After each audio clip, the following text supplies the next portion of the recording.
जैसे मैंने प्रॉमिस किया था कि मैं सेमिनार्स करूंगा विद डीप रिसर्च। तो आज the bodies master electrolyte potassium complete guide है। ये मैंने डीप रिसर्च की है।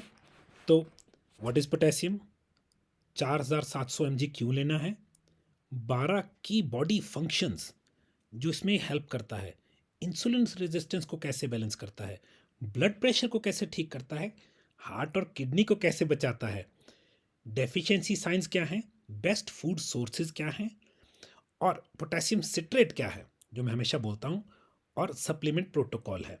तो जैसे मैंने बोला 4700 mg डेली हमें लेना चाहिए, जो कि WHO USDA की रिकमेंडेशन है, और लोग ले रहे हैं 4400 से भी कम। 98% एडल्ट डेफिशिएंट है पोटेशियम में। और ये देखिए, हमारी जो बॉडी में इनसाइड और आउटसाइड एक रेशियो होती है कि पोटेशियम कहाँ होना चाहिए और कहाँ नहीं।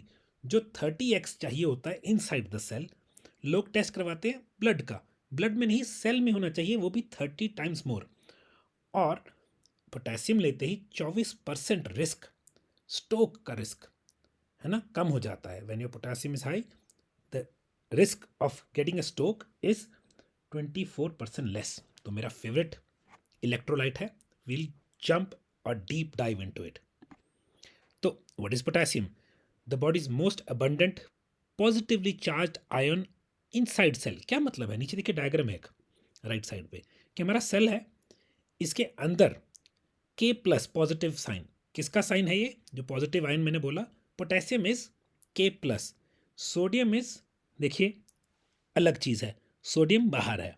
तो एक हमारी बॉडी में एक पंप है जो सोडियम पोटेशियम पंप कहलाता है, वो हमारी बॉडी में चार्ज इलेक्ट्रिसिटी प्रोड्यूस करता है। तो थोड़ा सा बेसिक लेते हैं इसके बारे में। पोटेशियम का सिंबल है के, क्योंकि ये लैटिन के एक वर्ड से है, कैलियम से। क्लासिफिकेशन, इलेक्ट्रोलाइट और असेंशियल मिनरल है। लोकेशन कहाँ है, देखिए 98% inside cell, intercellular. Normal blood level में कितना होना चाहिए, ब्लड लेवल में 3.5 टू 5.0 mmol पर एल। ठीक है, ये सारे यूनिट्स हैं, मगर थोड़ा सा जानना चाहिए।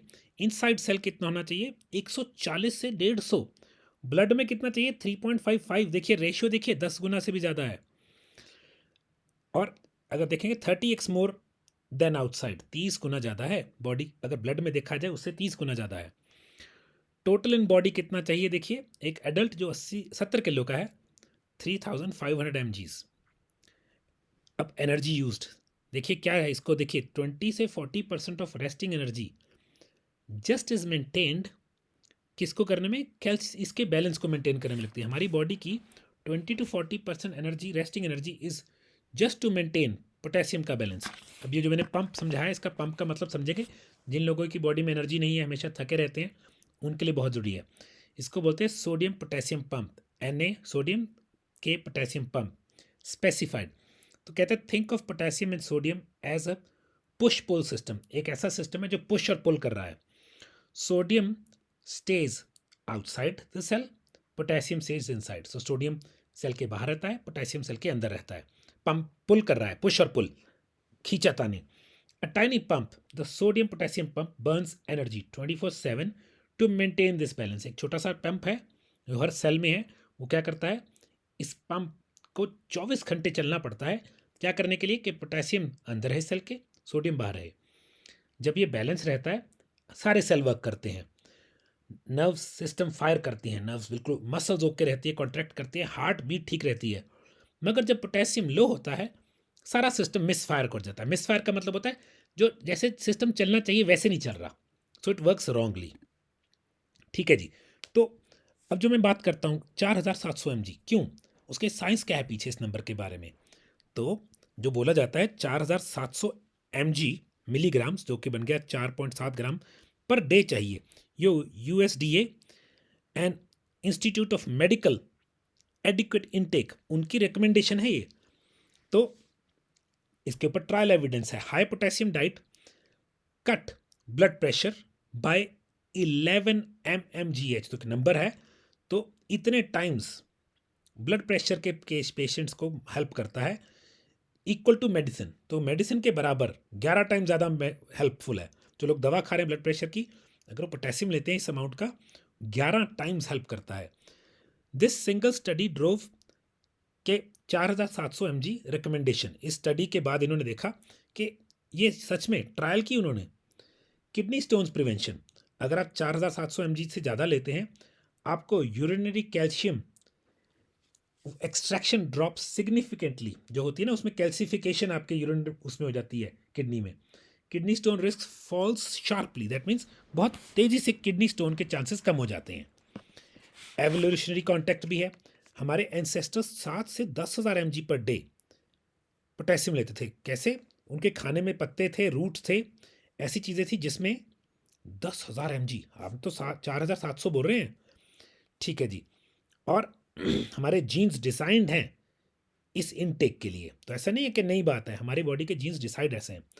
अब स्टोक डोज रिस्पॉन्स, इसका क्या मतलब है? Stroke risk reduction follows a dose responsive curve up to 4,700 mg per day, beyond which the benefit levels off. तो जब आप बढ़ाते रहते हैं पोटेशियम 4,700 mg तक, जैसे जैसे बढ़ता रहता है स्ट्रोक के चांसेस कम होते रहते हैं। तो इतनी इंटरेस्टिंग चीज़ है। अब इसके बारे में जैसे देखिए, इंडिया में क्या लेवल्स पाए गए, अर्बन इंडिया में 1,800 mg, होना कितना चाहिए 4,700, यूएसए में एवरेज पाया गया 2,600 mg। और डैश स्टडी क्या बोलती है, जो उन्होंने स्टडी की कि हाई पोटेशियम डाइट, जो वो कहते हैं कि 4,700 mg कम से कम चाहिए। एंसेस्टर्स हमारे 7,000 से 10,000, 7,000 टू 10,000 mg, जितना मैं बोल रहा हूँ उससे 3 गुना ले रहे थे, ऑलमोस्ट 2 गुना से ऊपर। तो कम से कम है 4,700 mg। अब next cheese, what potassium does, 12 की बॉडी फंक्शंस जो पोटेशियम करता है, क्या इंटरेस्टिंग चीज़ है। Number 1, fires and resets every neuron in the body, तो नर्व सिग्नल्स को फायर करता है, क्योंकि उन्होंने सारी कम्युनिकेशन भेजनी है, फायरिंग करते हैं वो, और उनको रीसेट करता है। तो उनको दोनों चीज़ें कर रहा है, उनसे काम करवाता भी है और उनको दोबारा एक तरह से एनर्जाइज भी करता है। मसल कॉन्ट्रैक्शन, तो हम मसल, जब हम कोई चीज़ उठाते हैं मसल कॉन्ट्रैक्ट करते हैं, रिलैक्स करते हैं। ऐसे ही हमारी बॉडी में बहुत सारे मसल्स, हम उठते हैं बैठते हैं, जो एवरी मसल क्या करता है, हार्ट भी कॉन्ट्रैक्ट करता है और रिलैक्स करता है। तो नेक्स्ट पॉइंट आ गया हार्ट रिदम, जिन लोगों को हार्ट अरिदमिया हो जाता है, जिनको पेस मेकर्स की ज़रूरत पड़ती है, ये वहाँ की प्रॉब्लम को ही सॉल्व कर देता है। Controls the heart's electrical pacemaker, जो हार्ट में नेचुरल पेस मेकर है उसको कंट्रोल करता है। ब्लड प्रेशर, तो ये रिलैक्स करता है ब्लड वेसल्स को, जो कि हमारी नाड़ियाँ हैं। एंड किडनी में स्टोन बनने से या उसमें सोडियम एक्सट्रैक्ट करता है, तो हेल्प्स ब्लड प्रेशर, सोडियम को एक्सट्रैक्ट करने में किडनीज को हेल्प करता है। तो ब्लड प्रेशर में सोडियम ही तो बढ़ता है, पोटेशियम सोडियम को बैलेंस करता है, तो ब्लड प्रेशर में हेल्प करता है। किडनी फंक्शंस, अब क्या आ गया, रेगुलेट्स फ्लूइड्स, तो फ्लूइड्स को रेगुलेट करता है जहाँ चाहिए।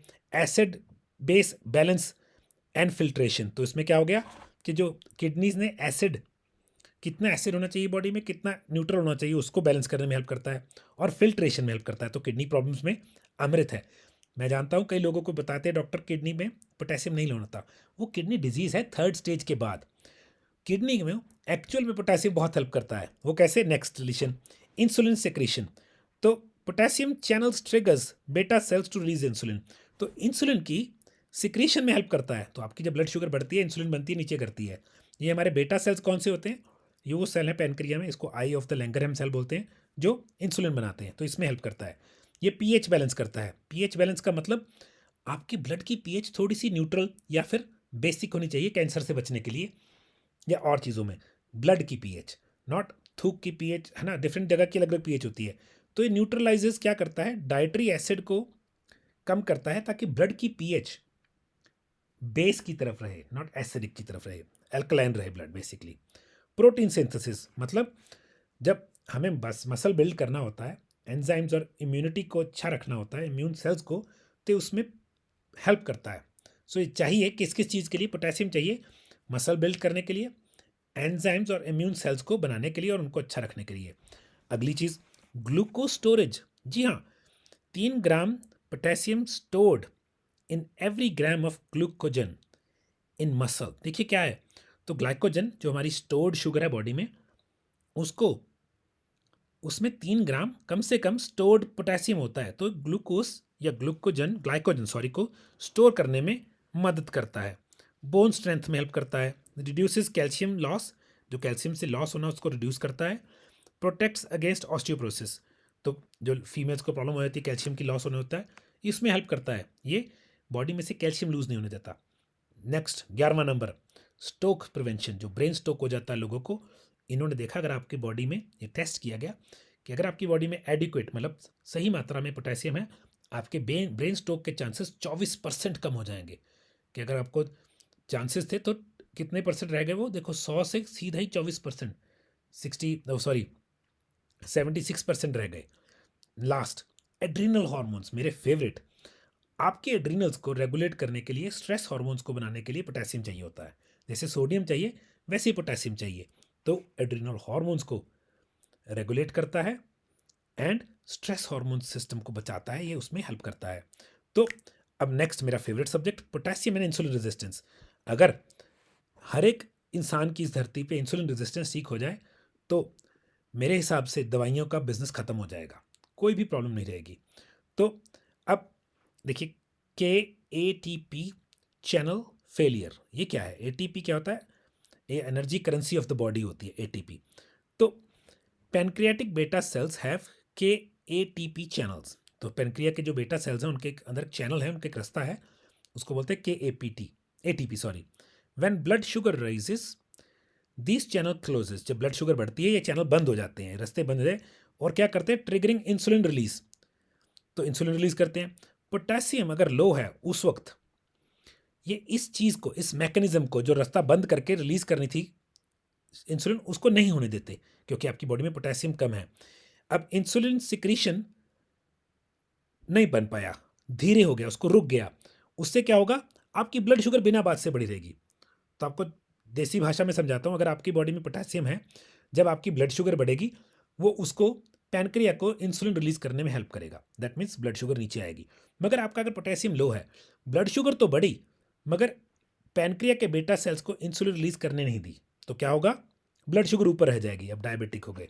अब थोड़ी सी टेक्निकल नॉलेज है मगर चाहिए। GLUT4 ट्रांसपोर्ट फेलियर, ये क्या है? ये muscle cells stop absorbing glucose. अरे, तो हमारी बॉडी में जब हम खाना खाते हैं मसल्स को चीनी चाहिए होती है, थोड़ी सी स्टोर भी करते हैं टू वर्क। तो लो पोटेशियम इम्पेयर्स GLUT4। अब क्या मतलब है? The protein that moves from inside muscle cell to the surface to let glucose in, उसमें गड़बड़ हो जाती है। जब आपका पोटेशियम, तो एक प्रोटीन है जो मूव करता है ताकि जो ग्लूकोज है जो बाहर से अंदर चली जाए, सरफेस से अंदर चली जाए। वो कब होता है? जब पोटेशियम होता है। जब पोटेशियम लो है तो वो प्रोटीन नहीं मूव करता, तो जो ग्लूकोज सेल में जाके स्टोर होनी चाहिए थी नहीं हो पा रही। Even when insulin is present glucose stage in the blood, even though insulin थी, पहली वाली कंडीशन के ATP नहीं थी, फिर भी GLUT4 नहीं हो पाई क्योंकि पोटेशियम नहीं है। तो क्या हुआ? खाना खाया, शुगर बढ़ी, पोटेशियम ने पहला काम करवा दिया मगर पोटेशियम कम था। अब अगला काम, इंसुलिन ने उस शुगर को स्टोर भी तो करना है ना, तो नहीं कर पाएगी। This is insulin resistance by definition. तो ये डेफिनेशन है मोटी मोटी कि इंसुलिन है, ब्लड शुगर थी, इंसुलिन भी थी, मगर वो ब्लड शुगर को इंसुलिन स्टोर नहीं कर पाया, और वो क्यों है? Low potassium. तो अगली चीज, द एडेल्स्ट्रोन लूप, तो ये क्या है? A vicious cycle that versions itself, एक बहुत बुरा साइकिल, बहुत ईवल साइकिल जो अपने आप को और खराब करता रहता है। तो लो पोटेशियम था, उससे क्या हुआ? बॉडी रेजेस ये वाला एल्ड्रोस्ट्रोन लूप वाला स्टफ। अब ये क्या है, इसके बारे में थोड़ा समझेंगे। एल्ड्रोस्ट्रोन इंडिपेंडेंटली कॉजेज इंसुलिन रेजिस्टेंस, ये अपने आप में इंसुलिन रेजिस्टेंस कॉज करता है। उससे क्या होगा? Higher blood sugar. उससे क्या होगा? पैनक्रिया ओवरवर्क हो जाएगी। उससे क्या होगा? इवेंचुअली टाइप 2 डायबिटीज हो जाएगी। और साइकिल क्या होगा? This cycle continues without interruption unless potassium is restored. तो पहले पोटेशियम कम हुआ, फिर बॉडी ने ये वाला हार्मोन जो चीज़ है, जो विशियस साइकिल है, ये लूप बना देता है। ये क्या करता है? ये इंसुलिन रेजिस्टेंस करता है। इंसुलिन रेजिस्टेंस से ब्लड शुगर होती है, उससे पैनक्रिया पे काम ओवरलोड हो जाता है, उससे डायबिटीज़ टाइप 2 हो जाती है। टाइप 2 से क्या होता है, पोटेशियम लो हो जाता है। तो हमेशा टाइप 2 बंदे को मैं बोलता हूँ कि करना चाहिए उनको उनको बहुत ज़्यादा पोटेशियम चाहिए। नीचे एक छोटा सा देखिए स्टडी है, NHANES देख लीजिएगा, एक्रोनिम है। स्टडी थी अडल्ट्स विद लोएस्ट पोटेशियम, है ना, quarterly had significant higher fasting glucose, insulin and diabetes rate. जिन लोगों की लोअर पोटेशियम है एडल्ट्स में, उनको सिग्निफिकेंटली बहुत ज़्यादा हाई ब्लड शुगर होती है, इंसुलिन होती है, डायबिटीज़ की रेट है। तो restoring potassium improves insulin sensitivity. अगर हम पोटेशियम को रिस्टोर करते हैं, उनकी इंसुलिन सेंसिटिविटी रिस्टोर हो जाती है। ठीक है जी।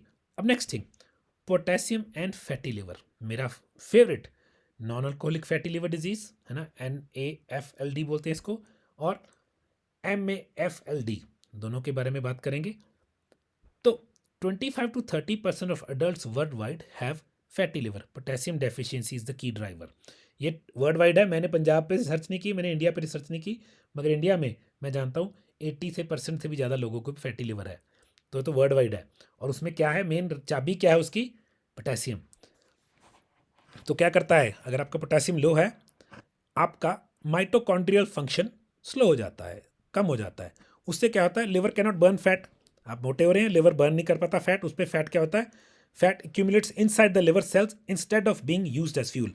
तो फ्यूल की जगह यूज होने पे फैट लिवर पे इकट्ठा होना शुरू हो जाता है। इससे क्या होती है, इंसुलिन रेजिस्टेंस वर्सनड हो जाती है, बहुत बुरी हालत में चली जाती है। Low potassium causes hepatitic liver insulin resistance, hepatic sorry. तो लिवर इंसुलिन रेजिस्टेंस जो अलग से है, लो पोटेशियम, क्योंकि एक तो इंसुलिन रेजिस्टेंस सेल की है, एक इंसुलिन रेजिस्टेंस आपके किसकी है, लिवर की। तो लो पोटेशियम आपके लिवर को इंसुलिन रेजिस्टेंस कर देता है। The liver converts access glucose into fat, है ना, जो उसका नाम ये दिया हुआ है, and can not export it properly. तो उसको क्या करता है, जो एक्सेस ग्लूकोज है उसको फैट में कन्वर्ट करता रहता है ना, डी नोवो लिपोजेनेसिस, और उसको एक्सपोर्ट नहीं कर पाता, उसको कहीं भेज नहीं पाता। तो वो लिवर क्या हो जाता है, इंसुलिन रेजिस्टेंस और फैटी। इंक्रीज्ड फ्रक्टोज सेंसिटिविटी, अब देखिए क्या चक्कर है, फ्रक्टोज तो मैं वैसे मना ही करता हूँ, चीनी जो फ्रूट्स में से मिलती है या कॉर्न सिरप में से निकालते हैं। Low potassium makes the liver more sensitive to fructose from sugar and processed foods, more fructose is converted into liver fat. तो अगर आपको इंसुलिन की प्रॉब्लम है, सॉरी, अगर आपको पोटेशियम लो है और आपने खाया फ्रूट, पोटेशियम है नहीं, फ्रूट खा लिया, अब क्या होगा, ये शुगर, या आपने गड़बड़ खाना खाया जो कि प्रोसेस्ड फूड्स, पैक्ड फूड्स, चीनी, तो ये वाली चीनी, फ्रक्टोस वाली चीनी सारी क्या करेगी, लिवर में फैट की जगह पे कन्वर्ट हो जाएगी, तो लिवर फैटी हो जाएगा। ठीक है जी। प्रमोट्स इन्फ्लेमेशन, इसका मतलब क्या, अगर लो है पोटेशियम, आपकी बॉडी में इन्फ्लेमेशन बढ़ेगी। तो potassium deficiency activates inflammatory pathways, NF-kB। ये क्या है, that accelerates non alcoholic fatty liver progress, है ना। तो to move this more serious NASH stage, तो एक और स्टेज है ना, फैटी लिवर को आगे स्टेज में, जैसे हम बोलते हैं स्टेज 1, स्टेज 2, स्टेज 3। तो अगर आपका पोटेशियम कम है, मोटा मोटा समझिए, आपकी बॉडी में इन्फ्लेमेशन बढ़ जाएगी। रिसर्च है इसके ऊपर। तो एक रिसर्च हाईलाइट है, 2021 में स्टडी की गई थी। Nutrients found that adults with the highest potassium intake had a 35% likelihood of non-alcoholic fatty liver compared to those with the lowest intake, independent of sodium, calories and fiber intake। तो 2021 में एक study की कि जिन लोगों का potassium कम था और जिन लोगों का पोटेशियम इंटेक प्रॉपर था, जिनका प्रॉपर था, उनका 35% फैटी लिवर कम था। किन लोगों से, जो लोग लोअर पोटेशियम वाली डाइट थे। और डाइट उनकी, कोई डाइट में कहते कोई, चाहे कैलोरी जितनी मर्जी खा रहे थे, फाइबर जितना मर्जी खा रहे थे, सोडियम, इन चीज़ों को छोड़ के सिर्फ पोटेशियम के कारण 35% नॉन अल्कोहलिक फैटी लिवर कम हो गया। Meaning potassium has its own direct positive effect on the liver. तो अगर सिर्फ पोटेशियम लेना शुरू कर देंगे, आपके लिवर पे पॉजिटिव इफेक्ट आएगा उसका। ठीक है जी। द रिवर्सल प्रोटोकॉल, अब ये क्या है, low carb home food diet plus adequate potassium is equal to most powerful non drug intervention for fatty liver. क्या मतलब कि अगर आपका, जैसे मैं डाइट बोलता हूँ, लो कार्ब डाइट है आपकी, और आप एडिक्वेट पोटेशियम भरपूर मात्रा में जितना चाहिए पोटेशियम ले रहे हैं, इसका मतलब क्या है, बिना कोई दवाई के आप अपने फैटी लिवर को खुद ब खुद बाय बाय कर सकते हैं घर पे। तो लो कार्ब ऑटोमेटिकली जो डीओ नोवो लिपोजेनेसिस है, जो fat production in the liver है, उसको कम करता है। पोटेशियम रिस्टोर करता है insulin sensitivity and fat burning capacity. अगली चीज़, इकट्ठे ये रिवर्स कर देते हैं non alcoholic fatty liver disease को इन 3 to 6 months in most clients. तो हमने देखा है, हमने किया है।